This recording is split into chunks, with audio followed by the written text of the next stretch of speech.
بات رکھنا چاہتا ہوں کہ کیوں ضرورت پڑی اس کی۔ سب سے پہلے مجھے یہ احساس ہوا کہ جو ہمارے یوتھ ہیں، ہمارے جو بچے ہیں، ان کو پوری طرح سمجھ ہی نہیں ہے کہ یہ ملک بنا کیوں تھا، اور ہمارے نبی صلی اللہ علیہ وسلم ان کا پیغام کیا تھا، کیوں ان کو فالو کرنے کے لیے اللہ نے حکم دیا قرآن میں۔ مجھے آہستہ یہ بھی نہیں لوگوں کو پتا کہ جب وہ نماز پڑھتے ہیں تو وہ اللہ سے مانگتے کیا ہیں، اور میں اکثریت کی بات کر رہا ہوں کہ ان کو یہی نہیں پتا جب وہ کہتے ہیں ایک ہی چیز نماز پہ مانگتے ہیں نا کہ اللہ ان کے راستے پہ لگا جن کو تو نے نعمتیں بخشی، ان کے نہیں جو غلط راستے پہ چلے گئے۔ تو جن کو اللہ نے نعمتیں بخشی سب سے زیادہ وہ تو ہمارے نبی صلی اللہ علیہ وسلم تھے، باقی بھی پیغمبر تھے۔ تو اصل میں تو ہم سارا وقت نماز پہ ایک ہی چیز مانگ رہے ہوتے ہیں کہ ان کے راستے پہ چلو۔ تو ان کا راستہ کیوں اتنا ضروری ہے؟ کیا ہمیں سمجھ ہے کہ اللہ کیوں ہمیں کہتا ہے ان کے راستے پہ چلو؟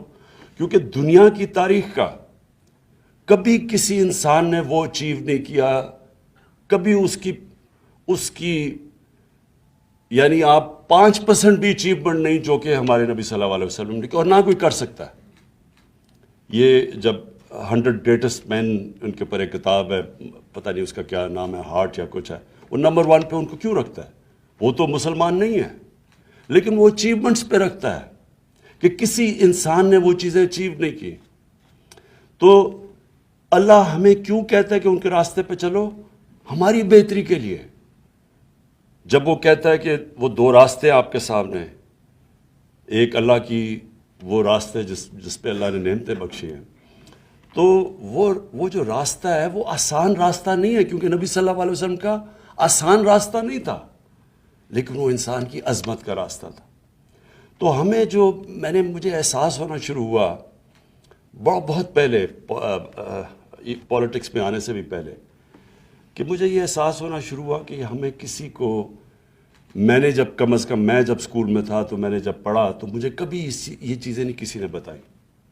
مجھے میری دینیات اور اسلامیات کی کلاس کے اندر مجھے کبھی یہ نہیں بتایا گیا کہ کیوں میں نبی صلی اللہ علیہ وسلم کے راستے پہ چلوں۔ پھر مجھے یہ بھی نہیں بتایا گیا کہ وہ ریاست مدینہ، وہ کیا اس کے کیا پرنسپلز تھے کہ ایک دم وہ لوگ جن کی حیثیت ہی کوئی نہیں تھی، دیکھتے دیکھتے 2 سپر پاورز ان کے سامنے گرتی ہیں اور دنیا کی امامت کرنا شروع کر دیتے ہیں۔ وہ کون سے پرنسپلز تھے؟ ہمیں تو سارا وقت جو بتایا گیا تھا کہ دیکھیں جی اگر آپ نے آگے بڑھنا ہے تو وہ برطانیہ، اور میں جب اسکول میں تھا تو نہیں ہمیں آزادی ملی تھی، تو ہماری بھی ذہنی غلامی تھی کہ ان کے راستے پہ چلو۔ وہ دیکھو وہ جو انگریز ہے، جو ان کا سسٹم ہے، جو ویسٹ منسٹر ڈیموکریسی ہے، اس کے راستے پہ چلو اگر اوپر جانا ہے۔ ہمیں پڑھایا کچھ جاتا تھا، لیکن اصل میں ہمیں یہ کہا جاتا تھا کہ اصل میں انسان اوپر جا ہی نہیں سکتا جب تک ان کے راستے پہ نہ چلو جنہوں نے آپ کے اوپر حکومت کی تھی۔ اور یہ سب سے بڑا مسئلہ ہے کہ ہمارے میں ایک ڈسکنیکٹ ہے۔ ہماری ہم جب دین کی اپنے بچوں کو تعلیم دیتے ہیں، ہم ان کو یہ بتا ہی نہیں سکتے کہ کیا وجہ ہے کہ آپ کو یہ جو ہم آپ کو پڑھاتے ہیں کہ ان کے راستے پہ کیوں چلو۔ تو دیکھیں، میں کوئی اسلامک اسکالر نہیں ہوں، میری تو اپنی زندگی سے سارے تجربہ ہوا ہے مجھے۔ میں تو اسلام کی طرف، دین کی طرف، اسلام تو خیر ہم پیدا ہی اسلام میں ہوئے تھے، لیکن دین کی طرف سے تو میں اپنی زندگی کے تجربے سے آیا ہوں۔ اور وہ کیسے؟ کیونکہ مجھے 2 مختلف کلچرز کو میں نے اندر سے دیکھا۔ اپنے